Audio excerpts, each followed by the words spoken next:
My name is Steve Socolof. I'm a venture capitalist with the firm New Venture Partners, and I appreciate the invitation to moderate this interesting panel discussing another aspect of digitizing the world, which has to do with voice. And the topic that was given to us is not just voice in terms of words, but really beyond words. So I guess the subtextual meanings, sentiment, and other communication, and how we interpret those. And we have a really world-class panel here to discuss this. To my left, we have Peter Mahoney, who is the Chief Marketing Officer of Nuance Communications, which is the leading voice recognition company in the world. We have Cary Bran, who's the Senior Director of Innovation and New Ventures for Plantronics, which is the leading manufacturer of headsets and other input devices. And finally, we have Kirsten, who is the CEO of one of the Firestarter companies called Attensity, which right now is all about the sentiment analysis of online and social data. And I'm sure have some interesting views about how you expand from that analysis of the voice of the customer to real voice and other things. So I'd love to ask each of them to talk a little about their view of beyond text, beyond words in voice, and I'd also be interested in a commentary on where are we building the databases of voice that we can come back and mine for learnings later. So, Peter? Great, thanks very much. By the way, I have to set the record straight. The graphene guy earlier, is he here? He said that Google searches, I think graphene would come up more than any other document. So I looked it up. There are 7.2 million documents that come up when you search for graphene on Google. While that's impressive, Bieber came up with 275 million. So you have a little ways to go, graphene, but nice start. Well, Bieber was on the awards show the other night. So. That's true. Okay. So many people know Nuance, just to set the stage, as people in the voice recognition business. We make products like Dragon Naturally Speaking that consumers see. We have the voice stuff that powers everything from the smartphone that you probably have in your pocket to your car to your customer service application. What most people don't know is that we actually have a much broader worldview than just voice recognition and voice synthesis. We actually are very focused on our mission of, we like to think of it as reinventing the relationship between people and technology.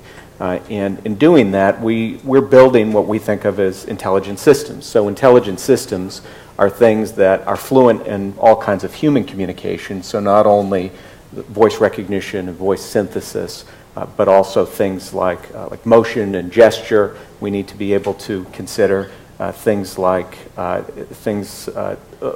context, as an example, what's the situation you're in, and levels of personalization. So all these things are required for these smarter and smarter systems to be able to have a meaningful conversation with you. So that's one of the things that we've focused on, and I think we can all get our head around these things in the consumer applications that we deal with on a regular basis. So the voice assistants that you see out there are obviously a form of an intelligent system. Other applications in cars, as an example, are getting smarter and smarter, and the connected car is driving a lot more of this sort of advisor capability that's out there. We recently launched a series of verticalized assistants for things like customer service. So USAA launched our brand of a sort of an enterprise voice assistant that is a concierge into USAA's services. So it understands you as the consumer of USAA technology and understands everything about USAA and the kind of stuff that they do. So to make this stuff work, it's really important to consider the much broader set of information that's available out there. We just heard from ARM about all the great kinds of sensor information out there, as an example. All this stuff needs to be considered as we deliver services to consumers and to professionals for them to do their job. So our view is very much focused on broadening that perspective and the worldview. Beyond voice, we're obviously strong and differentiated there, and have a great deal of focus and capability in the areas of natural language processing, reasoning systems, et cetera, where we've done significant investment to make these true intelligent systems out there, which we think are the important next step beyond just voice recognition. So are you actually able to understand the nuance in communication, like when I'm speaking sarcastically or frustratedly to my automated attendants? So there's some work going on there to understand that, and we have some basic capability in that area to understand things like emotion, as an example. So obviously, understanding all forms of human communication means more than just understanding the words, and the first step was being able to translate the acoustics, the audio, and say, well, that matches to these words. Beyond that, you have to go to what the meaning of those words might be.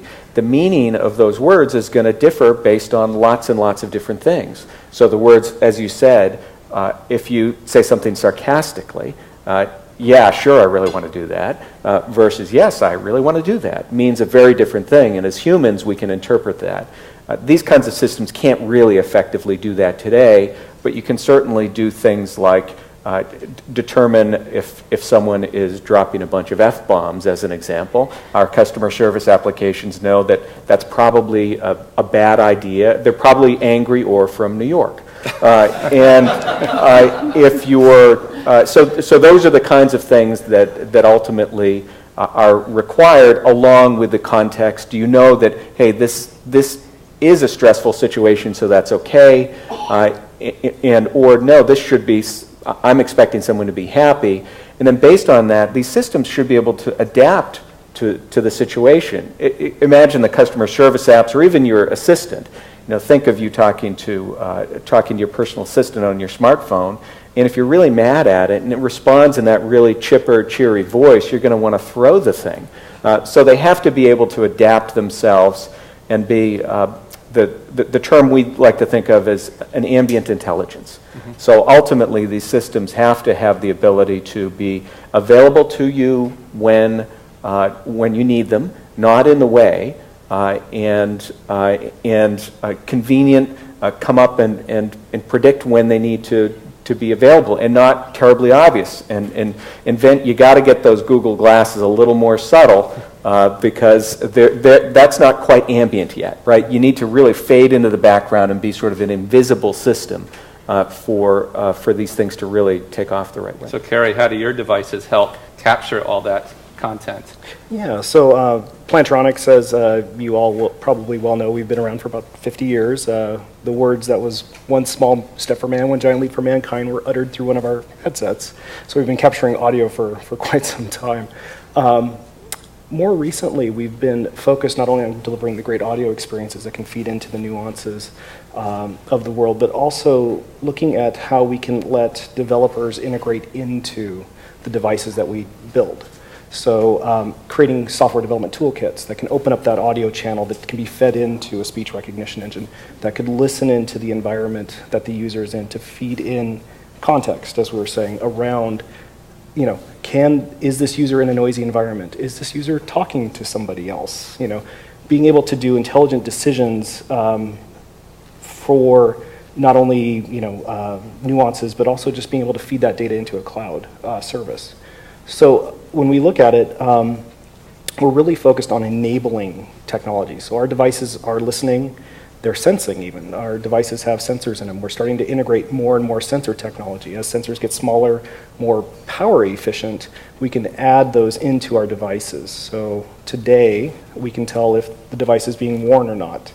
And we can eliminate some of those friction points that the user has, where if you want to take a phone call, you can just put the device on your ear. You don't have to touch anything. You don't have to touch your phone. But we're using sensors to enable that kind of experience. So I think feeding in context into much larger systems is one of our strategies, besides delivering the premium voice experience we have been for about 50 years now. So. Now, I remember that old philosophical question about if a tree falls in the forest and no one is there to hear it, did it make a sound? Yes. So I guess the answer to that is becoming unequivocally yes.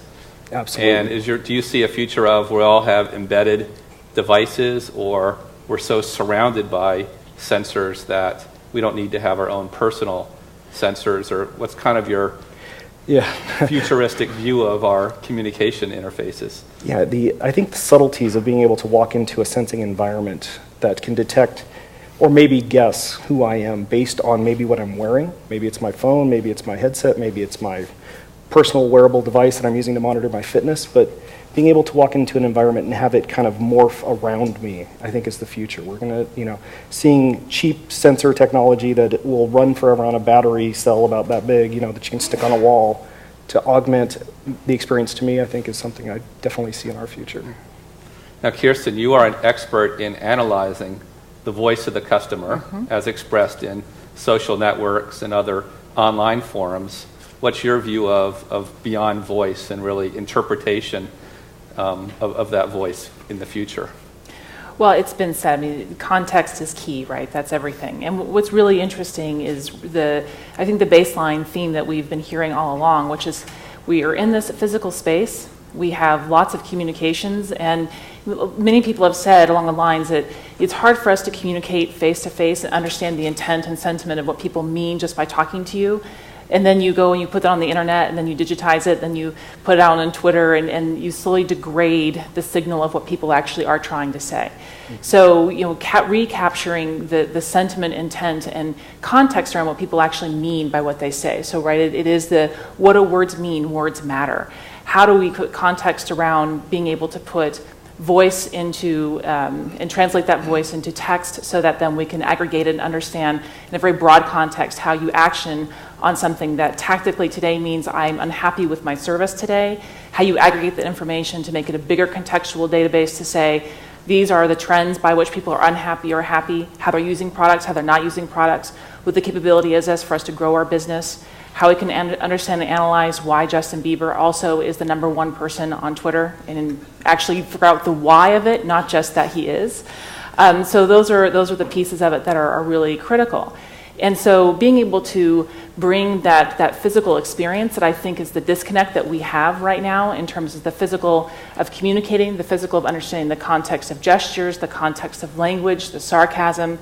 Many of the things that we do put context around the custom dictionaries. So as we extract language through natural language processing, we see that crazy can mean a whole bunch of things. Love can be a verb versus an adjective, or it can be an adverb. So there are many different ways that you can relate to information to create context. And beyond that, then relating it to, say we were talking earlier about analyst calls as an example, or an earnings call, and being able to translate that into text and then really determine how did people feel about when they were asking questions or relating to certain parts of the data that was being communicated. How does that translate into being able to determine sentiment around stock price and revenue opportunities? And how does that then become action upon from a strategic perspective and a tactical perspective in enterprise environments? I'm curious just to expand on that last comment, because we've talked about kind of interpretive or adaptive systems in real time, but you work a lot in existing databases of text that you're analyzing and mining. Where do you see the repositories of voice data being created that you can go and dive into and learn from?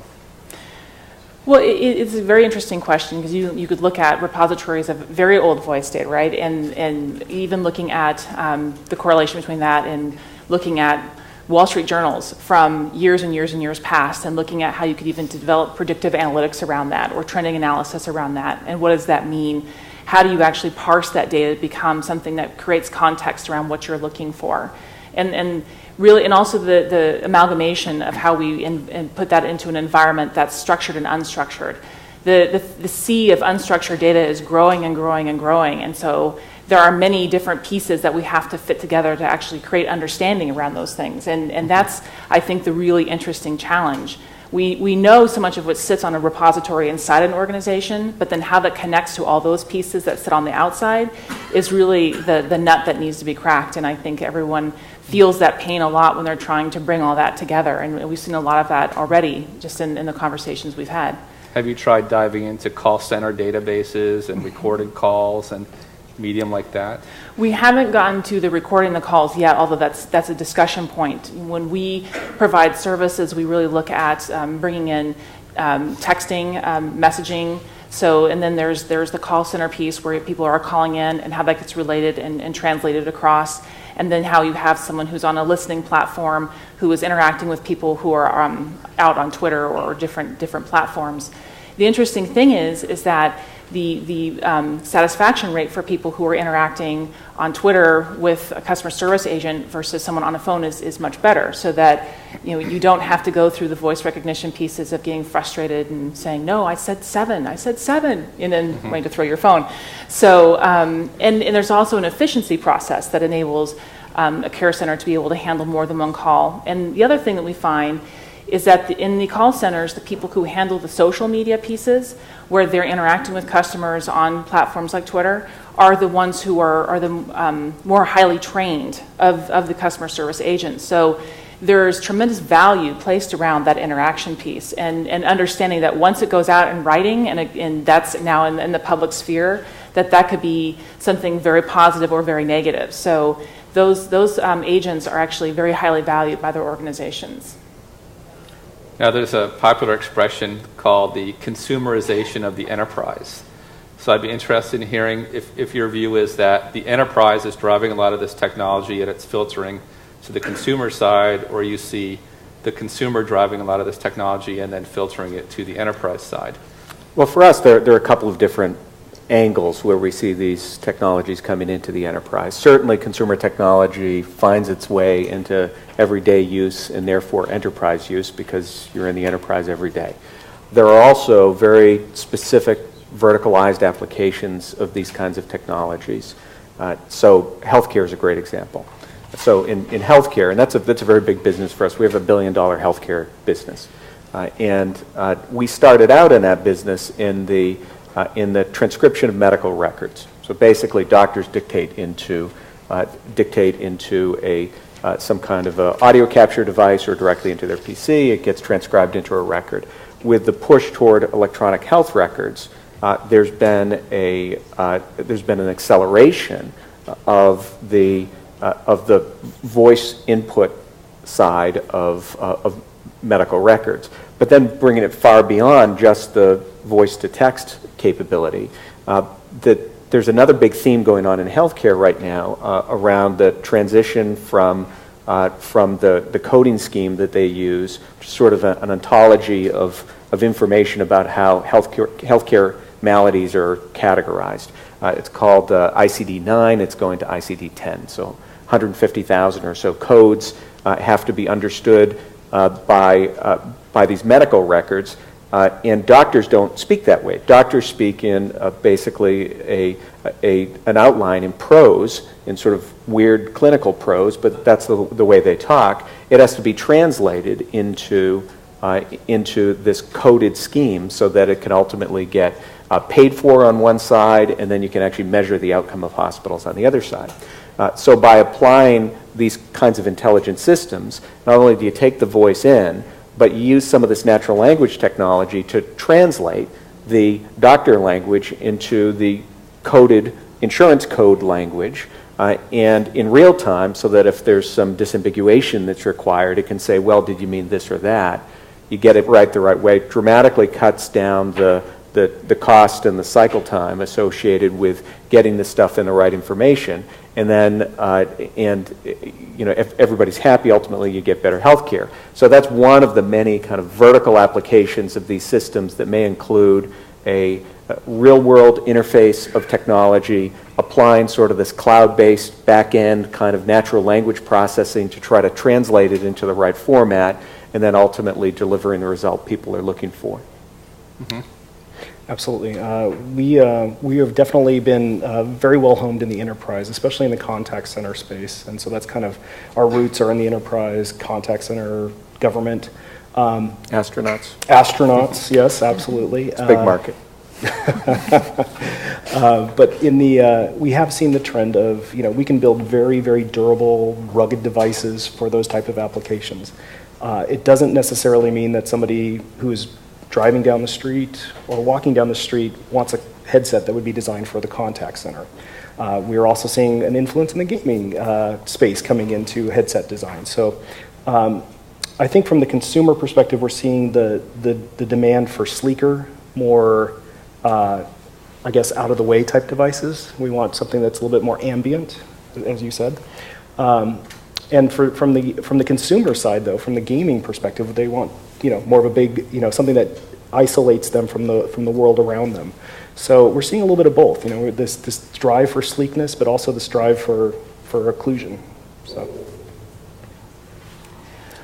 And ultimately, I think one of the important things, especially in the input side, is you've got, if you think about it, you've got this constant source of audio acquisition going on. And there's some really useful information there. Some of it may be a specific request by the user to get some information, et cetera.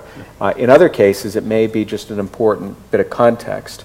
And one of the things that's really interesting is if you can take sort of this connection from the real world to the digital world and use it to create a better, more natural, more productive kind of experience. So reminded me of this, we recently came out with a, believe it or not, don't groan, a speech-based advertising product. So your mobile phone, you can actually talk to the ads and they'll listen to you and talk back. One of the things we realized we had to, I know, it's tough. One of the things we had to realize we had to create was the ability for these systems to basically sense the audio around you and realize that, hey, if you're in the bar, you're not going to give them an audio ad that you're expecting someone to react to. Same thing if you're interacting with a system, as an example, and you're in a noisy environment. Why should you have to set your phone from ring to vibrate? Right? You've got this audio acquisition thing that says it's noisy, I'm in a noisy environment, make my phone vibrate, right? Those kinds of user experience things, I think it's about taking all the information, human information, environmental information, context information, and creating the right experience for people. Yeah, I'm always frustrated by using my phone in airports or train stations or other kind of loud ambient environments. And so is the technology getting to where that's not a problem anymore? I think with noise reduction capabilities, I mean, in our devices, I'll just give a for instance.